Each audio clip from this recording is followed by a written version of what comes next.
கடவுளினுடைய துணையே இல்லாமல் நாங்கள் உயிரை உருவாக்கிட்டோம்னு சொல்கிறீங்க. அதுக்கு ஒரு எக்ஸ்பெரிமெண்ட் நிகழ்த்தப்பட்டது. அது பேர் என்ன சொல்லப்படுதுன்னா மில்லர் ஒரே எக்ஸ்பெரிமெண்ட் அப்படின்னு சொல்லிட்டு ஒரு ரிசர்ச் ஒன்று நடக்கப்பட்டது. என்ன பண்ணியிருக்காங்கன்னா, பூமி உருவாகிற அந்த ஆரம்ப காலகட்டம், அந்த இடி மின்னல் மழை அந்த மாதிரிலாம் இருக்கு இல்லையா, அதை மாதிரி லேபில் வந்து சிமுலேட் பண்ணியிருக்காங்க.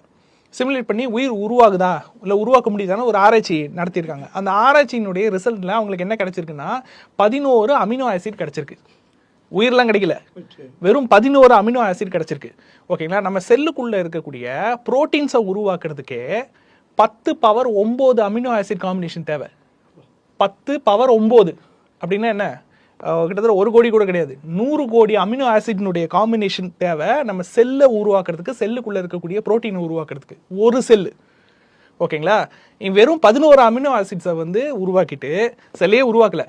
இப்போ வந்து யூடியூபர்ஸ் எல்லாம், அந்த சயின்ஸ் பக்கம் பேசுகிற யூடியூபர்ஸ் எல்லாம் மேடையில் என்ன பேசிகிட்டு இருக்காங்கன்னா, நாங்கள் உயிரை உருவாக்கி விட்டோம், கடவுளுடைய துணையே இல்லாமல் நாங்கள் வந்து ஒரு செல்லை உருவாக்கிட்டோம்னு பேசிகிட்டு இருக்காங்க. இது வரைக்கும் எந்த சயின்ஸினுடைய அட்வான்ஸ்மெண்ட்டும் ஒரு சிங்கிள் செல்லை கூட உருவாக்குனதில்லை. சரி, செல்லுக்கு உயிர் இருக்குது, அதனால் அது உயிரணு. உயிர் இல்லாத அணுவுக்கு பேர் ஆட்டம் இல்லையா.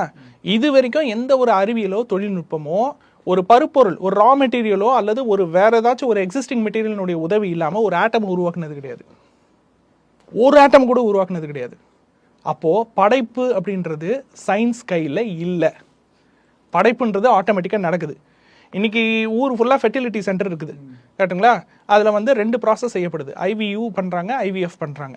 அதில் வந்து என்ன பண்ணுறாங்க, ஆக்சுவலாக ஒரு ஆண் கிட்டேருந்து விந்தணு பெற்று, பெண் கிட்டேருந்து கருமுட்டையை பெற்று அதை வந்து ஒரு சோதனை குழாய்க்குள்ளே செலுத்தி உயிர் உருவாகுதான்னு இவங்க சோதனை பண்ணுறாங்க. அவங்க உருவாக்கலை, அது தானாக உருவாகுது. ஓகேங்களா. தானாக மல்டிப்ளை ஆகுது. மல்டிப்ளை ஆன சைக்கோட்டை மறுபடியும் கருவுக்குள்ளே திணிக்கிறாங்க. அவ்வளோதான் பண்ணுறாங்க. அதுவும் 100% சக்ஸஸ் ஆகுது. ஆனால் அந்த கருவை, அந்த ஒரு விந்து அணுவை உருவாக்குறது அவங்க உருவாக்கலை.